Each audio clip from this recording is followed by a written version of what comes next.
Why did the United States attack Libya, Iraq, Afghanistan, and Yemen? Why are U.S. operatives helping to destabilize Syria? And why is the United States government so intent on taking down Iran, in spite of the fact that Iran has not attacked any country since 1798? And what's next? What are we headed for? When you look at the current trajectory that we're on, it doesn't make any sense at all if you evaluate it based on what we're taught in school. And it doesn't make any sense if you base your worldview on the propaganda that the mainstream media tries to pass off as news. But it makes perfect sense once you know the real motives of the powers that be. In order to understand those motives, we first have to take a look at history.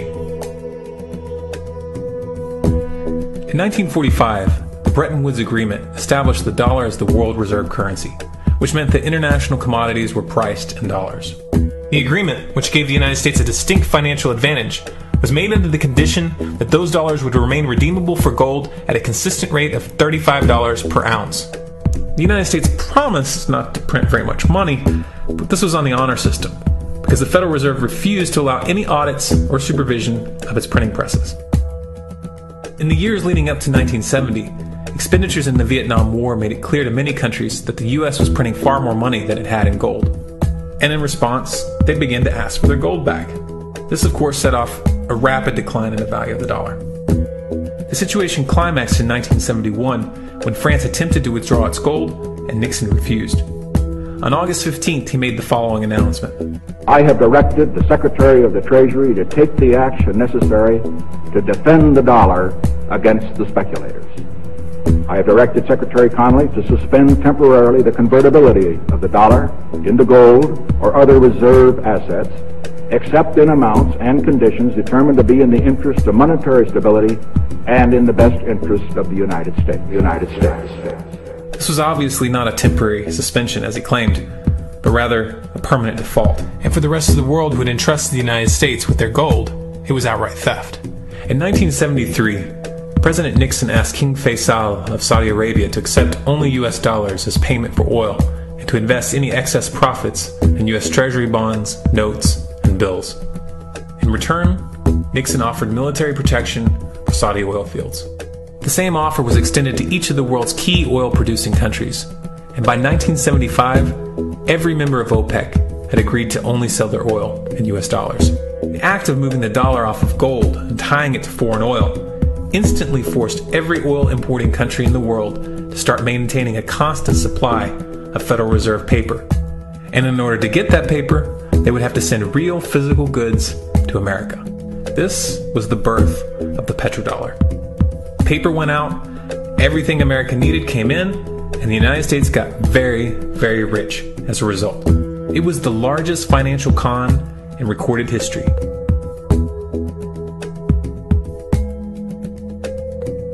The arms race of the Cold War was a game of poker.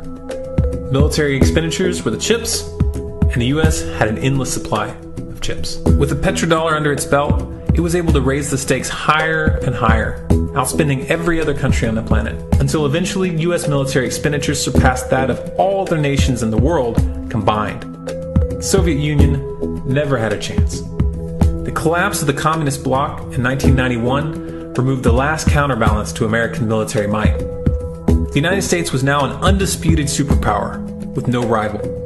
Many hoped that this would mark the beginning of a new era of peace and stability. Unfortunately, there were those in high places who had other ideas. Within that same year, the U.S. invaded Iraq in the first Gulf War. And after crushing the Iraqi military and destroying their infrastructure, including water purification plants and hospitals, crippling sanctions were imposed which prevented that infrastructure from being rebuilt. These sanctions, which were initiated by Bush Sr. and sustained throughout the entire Clinton administration, lasted for over a decade and were estimated to have killed over 500,000 children. The Clinton administration was fully aware of these figures.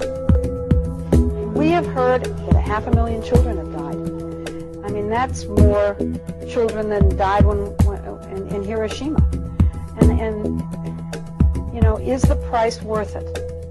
I think this is a very hard choice, but we think the price is worth it. Miss Albright, what exactly was it that was worth killing 500,000 kids for? In November of 2000, Iraq began selling its oil exclusively in euros. This was a direct attack on the dollar and on U.S. financial dominance, and it wasn't going to be tolerated. In response, the U.S. government, with the assistance of the mainstream media, began to build up a massive propaganda campaign claiming that Iraq had weapons of mass destruction and was planning to use them. In 2003, the U.S. invaded, and once they had control of the country, oil sales were immediately switched back to dollars. This is particularly notable due to the fact that switching back to the dollar meant a 15 to 20% loss in revenue due to the euro's higher value. It doesn't make any sense at all unless you take the petrodollar into account. So I came back to see him a few weeks later, and by that time we were bombing in Afghanistan. I said, "Are we still going to war with Iraq?" And he said, "Oh, it's worse than that."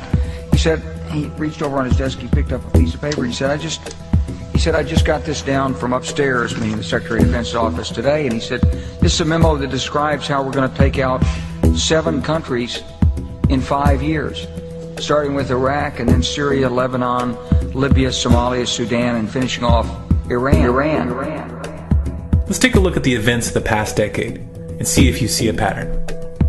In Libya, Gaddafi was in the process of organizing a bloc of African countries to create a gold-based currency called the dinar, which they intended to use to replace the dollar in that region. US and NATO forces helped destabilize and topple the Libyan government in 2011, and after taking control of the region, US armed rebels executed Gaddafi in cold blood and immediately set up the Libyan central bank. Iran has been actively campaigning to pull oil sales off of the dollar for some time now, and it has recently secured agreements to begin trading its oil in exchange for gold. In response, the US government, with mainstream media assistance, has been attempting to build international support for military strikes on the pretext of preventing Iran from building a nuclear weapon. In the meantime, they established sanctions which US officials openly admit are aimed at causing a collapse of the Iranian economy. Syria is Iran's closest ally, and they are bound by mutual defense agreements.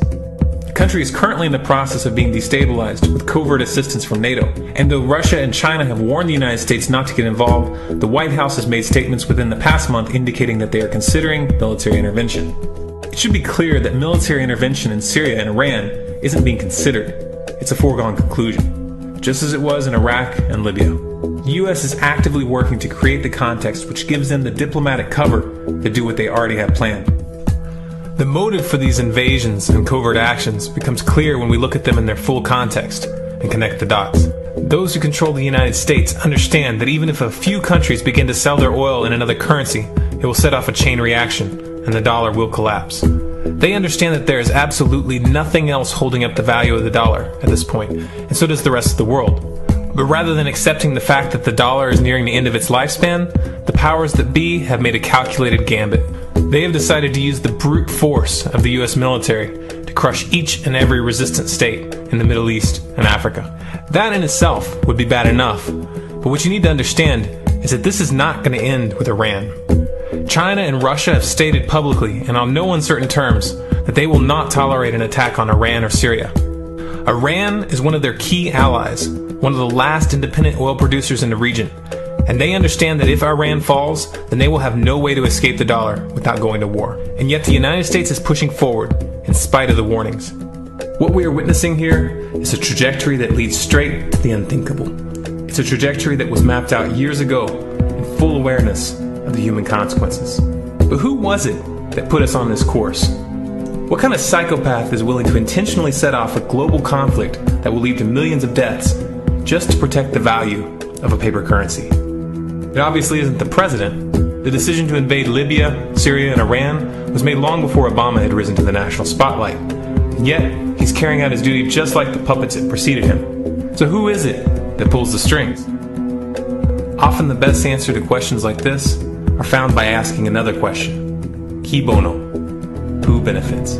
Obviously, those who have the power to print the dollar out of thin air have the most to lose if the dollar were to fall. And since 1913, that power has been held by the Federal Reserve. The Federal Reserve is a private entity owned by a conglomerate of the most powerful banks in the world. And the men who control those banks are the ones who pull the strings. To them, this is just a game. Your life and the lives of those you love are just pawns on their chessboard. And like a spoiled 4-year-old who tips the board onto the floor when they start to lose, the powers that be are willing to start World War III to keep control of the global financial system.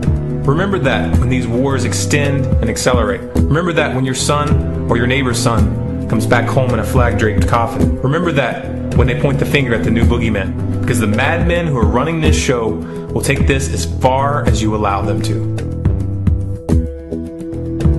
So how much time do we have left? It's a question I hear constantly, but it's the wrong question. Asking how much time we have left is a passive posture. It's the attitude of a prisoner who's waiting to be taken out to a ditch and shot in the back of the head. What are our chances? Can we change course?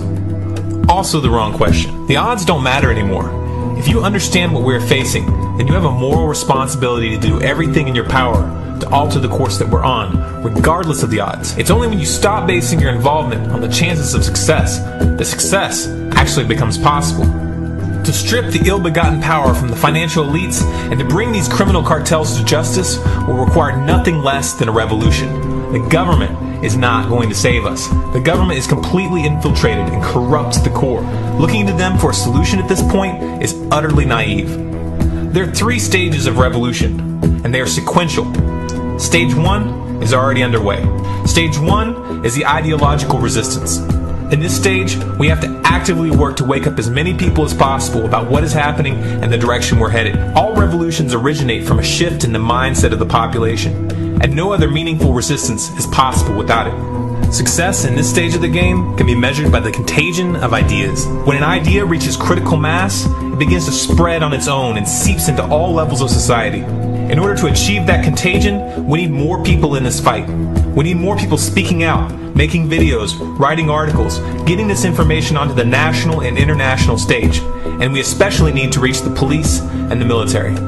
Stage 2 is civil disobedience, also known as nonviolent resistance. In this stage, you put your money where your mouth is, or more accurately, you withhold your money and your obedience from the government, and you do everything in your power to bring the gears of the state to a halt. Practiced in mass, this method alone is often enough to bring a regime to its knees.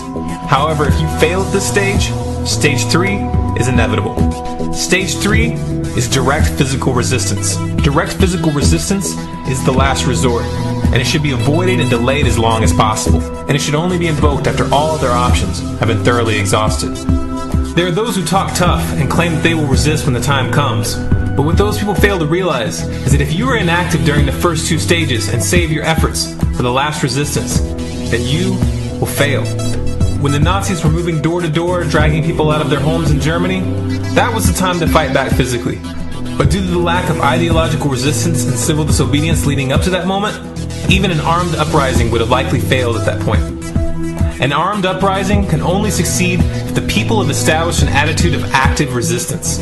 And active resistance is only possible after their minds have broken free from the mainstream propaganda. If you want to fight back, it's now or never. You're not going to get another chance, and the stakes are far higher than they were in Nazi Germany.